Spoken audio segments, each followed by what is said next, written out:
Equipe do presidente eleito Luiz Inácio Lula da Silva planeja rever pontos da reforma trabalhista que completou 5 anos na sexta-feira passada.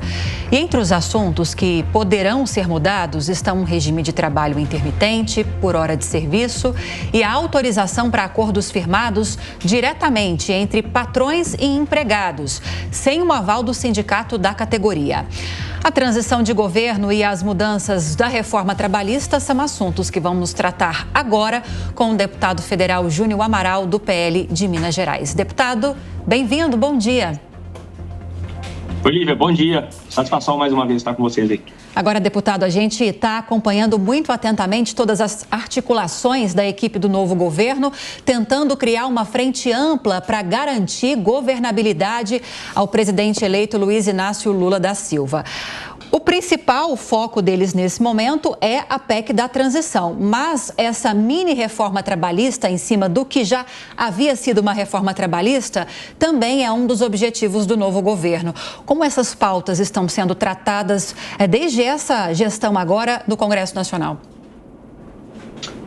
Lívia, eu tenho muita dúvida, sabe, acerca de até que ponto vai a disponibilidade dos deputados para ceder a essa governabilidade. Por que eu digo isso?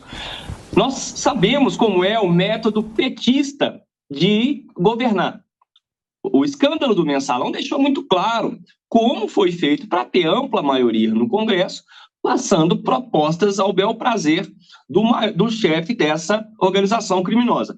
E agora, nessa nova perspectiva, né, nesse novo governo que se aproxima, eu não sei até que ponto eles vão conseguir direcionar esforços para conseguir essa governabilidade. A minha dúvida é acerca da própria disponibilidade do Congresso Nacional, como eu disse, né?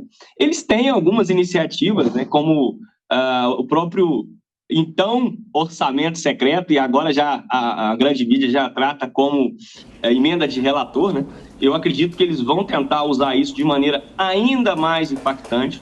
Os próprios ministérios que estão sendo criados nada mais é do que uma ampliação de ferramenta para atender os seus apadrinhados, né, os seus parceiros políticos, que em grande parte vão sim operar novamente nos ministérios, vão operar novamente em estatais. Então ainda é muito cedo para prever qual vai ser a dimensão dessa governabilidade e o principal, o que é mais preocupante, qual vai ser a dimensão dos esforços do governo petista para alcançar essa tão necessária governabilidade. Roberto Mota. Bom dia, deputado. O senhor foi no ponto essencial, né? O erro do PT está na visão do mundo e nas intenções primárias do projeto de poder deles. Já que esses fundamentos, o que está embaixo, a base, estão errados, o senhor acha que é razoável imaginar que é possível que venha alguma ideia sensata, que possa ser discutida, que possa ser debatida, como, por exemplo, revisão da reforma tributária, da reforma trabalhista? Ô Mota, prazer mais uma vez também falar contigo. Eu não tenho dúvida do método inescrupuloso do PT de governar uma máquina pública, seja ela no município, como é aqui no caso da minha cidade, de Contagem, que também é governada por uma petista, mas eu tenho convicção que burros eles não são. Então, algumas das mudanças que foram feitas no governo Bolsonaro, que vão proporcionar o melhor gerenciamento da máquina pública, eles não vão querer ceder, por mais que façam o discurso lá fora contrário, como inclusive algumas das alterações da própria reforma da Previdência. Por mais, como eu disse, vamos dizer, irresponsáveis com o orçamento público que eles são, algumas coisas eu tenho certeza que eles vão aproveitar o desgaste que já foi assumido, né, porque reformas necessariamente trazem algum tipo de desgaste, mas em outra medida eu também não sei o que eles vão fazer para correr alguns riscos, para fazer algumas sinalizações para as classes mais baixas, né, querendo proporcionar aquela ilusão de um governo que se preocupa com os pobres, mas, por outro lado, ignorando também os fatores que vêm como consequência, a exemplo da inflação. Deputada, a pergunta agora de Diogo Schelp. Deputado, bom dia. Deputado, um dos incômodos que o PT tem com a reforma trabalhista é o fato de que ela, de certa forma, tirou poder ou enfraqueceu os sindicatos, né? Sendo que, obviamente, muitas centrais sindicais são ligadas ao PT. Como você vê algumas das propostas de mudanças que eles têm em relação à reforma trabalhista, principalmente no que se refere à possibilidade de que empregadores e empregados possam, né, fazer acordos sem a necessidade de ter um sindicato por trás? Eu, como um liberal, eu defendo a liberdade do indivíduo. E nesse tipo de relação, o indivíduo, o trabalhador ou o empregador, ele precisa ter essa autonomia para negociar entre si. Então, eu sempre vou direcionar nessa linha. Em relação aos sindicatos, por mais que uma pequena parte tenha boas intenções de tentar equilibrar o jogo de uma relação que, pelo menos em tese, se refere a uma parte mais frágil e uma parte mais forte, né?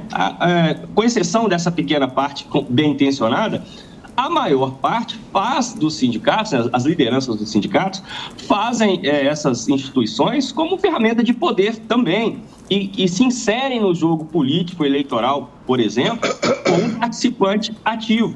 Então, eu com toda a experiência que tive, né, com a proximidade que tive em alguns momentos da minha vida, conhecendo um pouco, né, de sindicato e dessas relações, né, de presidência de sindicato com os trabalhadores, eu percebo que, na maioria das vezes, a parte mais frágil não é beneficiada pelo trabalho dessas instituições. Diogo Schelp. É o deputado, né? É o deputado agora? Perdão. Deputado Paulo. Deputado Júnior, bom dia. A gente falou aí sobre reforma trabalhista, imposto sindical. Bom, o Partido dos Trabalhadores tinha, no início da campanha, como meta a revogação da reforma trabalhista. Durante esta legislatura, apoiaram, articularam para estabelecer a volta do imposto sindical. O imposto sindical que no último ano de sua existência arrecadou cerca de 4 bilhões de reais para dar a esses sindicatos condições de fazer política. Se estabelecia no Brasil uma guerra assimétrica, que eles usavam esses recursos, inclusive para campanhas de difamação de deputados, quando eles havia no Congresso discussão de pautas que os sindicatos não tinham interesse. Serviam ali de franjas, dava capilaridade ao projeto de poder do PT. O PT certamente vai propor a volta do imposto sindical. O Lula já falou há algumas semanas que o fim do imposto sindical foi o pior golpe que a esquerda já sofreu. Como o senhor vê neste Congresso a resistência ou aceitação a esse tema? Há condições dos deputados irem aceitar todo aquele terrorismo que os sindicatos faziam contra eles novamente e empoderar esses sindicatos com bilhões de reais novamente, deputado? Paulo, primeiro eu peço licença aqui para poder destacar a falta que você vai fazer nessa próxima legislatura. Te agradeço pela companhia, né, que nos fez aí nesse meu primeiro mandato que está se encerrando e espero mesmo contar contigo em outras frentes. Sobre o imposto sindical, né, como você muito bem disse, o próprio Lula reconheceu o golpe fatal, praticamente, né, que foi dado a partir do momento que o imposto sindical passou a não ser mais obrigatório. Eu volto na minha posição anterior em relação à liberdade do indivíduo. A gente não pode impor a nenhum trabalhador sequer qualquer contribuição que ele não esteja consciente, que ele não esteja favorável àquele direcionamento da parte do seu recurso. É o dinheiro do trabalhador. Se nós defendemos o trabalhador, nós temos que defender também a sua autonomia em relação ao próprio salário. Quem quiser sindicalizar, que assim o faça. Eu não tenho boas expectativas com relação ao investimento que será dado, né, o capital político que será gasto nessa próxima legislatura para o retorno dessa aberração. Eu duvido muito que em outros países desenvolvidos haja esse tipo de imposição ao trabalhador. E você também destacou bem, um recurso que na maioria das vezes é direcionado para fazer política, e política da maneira mais suja, como eles sabem fazer. Quantos outdoors, principalmente no início dessa legislatura, né, que está se encerrando agora, não foram espalhados Brasil afora. Eu destaco aqui, claro, em Minas Gerais, né, que é o meu estado, com o rosto dos parlamentares realizando ataques, muitas vezes até caluniosos, relacionando a gente praticamente com o cometimento de crimes, mas principalmente, claro, relacionada à nossa atividade parlamentar, contando mentiras acerca do nosso posicionamento, desvirtuando o propósito de projetos de leis que estavam postos e a gente se posicionava de determinada maneira, que era criminalizada nesses outdoors, tudo bancado com dinheiro de sindicatos. Então, assim, que é uma atividade livre, os sindicatos que quiserem existir, que assim o façam, assim como o trabalhador que quiser contribuir, que assim o faça. Mas eu, particularmente, posso falar por mim, e assim como outros parlamentares também, pelo que eu já percebi, vamos lutar incansavelmente para impedir a volta dessa arbitrariedade, desse desfalque imposto no bolso do trabalhador, que é quem eles dizem tanto defender.